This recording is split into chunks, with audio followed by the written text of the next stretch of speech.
दो हंस और एक कछुआ। आज हम आपको दो हंस और एक कछुआ की कहानी के बारे में बताएंगे।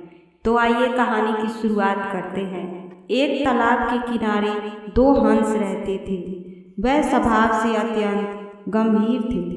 उसी तालाब में एक कछुआ भी रहता था। वह बहुत बातूनी था। वो तीनों गहरे मित्र थे। गर्मी का मौसम था। भयानक गर्मी पड़ रही थी। गर्मी के कारण तालाब का जल सूख गया था। हंसों ने सोचा कि जल के बिना इस तालाब के किनारे रहना मुश्किल होगा, इसीलिए हमें कहीं और चले जाना चाहिए।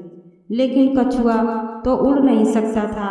हंसों ने कहा, कछुआ भाई, तुम दूर तालाब पर कैसे जाओगे? हम तो आकाश मार्ग से उड़कर किसी दूसरे तालाब के निकट पहुंच जाएंगे, लेकिन तुम तो इतनी दूर जाने में असमर्थ हो, अन्यथा तुम कैसे जा पाओगी वहां पर? कछुआ उदास हो गया।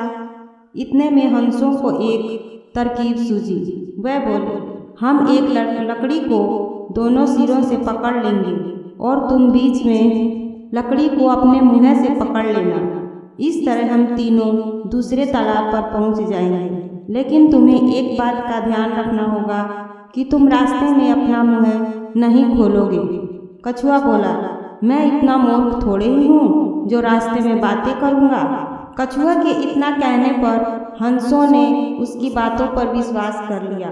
फिर क्या था, हंसों ने एक लकड़ी के दोनों सिरों को अपनी अपनी चोंच में पकड़ लिया और बीच से कछुए ने लकड़ी पकड़ ली और हंस कछुए को लेकर आकाश में उड़ने लगे। जब वो आकाश मार्ग से जा रहे थे तो कुछ लोगों ने हंसों को कछुआ के साथ उड़ते देखा तो वह हैरान होकर चिल्लाने लगे, अरे देखो भाई देखो, हंस क्या लिए जा रहे हैं। उनका शोर सुनकर कछुआ अपने आप पर नियंत्रण न रख सका और वह जैसे ही बोलने के लिए मुंह खोला, लकड़ी छूट गई और वह नीचे गिर गया।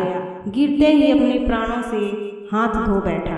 तो इसीलिए इस कहानी से हमें यह सीख मिलती है कि हमें समय और परिस्थिति को देखते हुए ही कुछ बोलना चाहिए।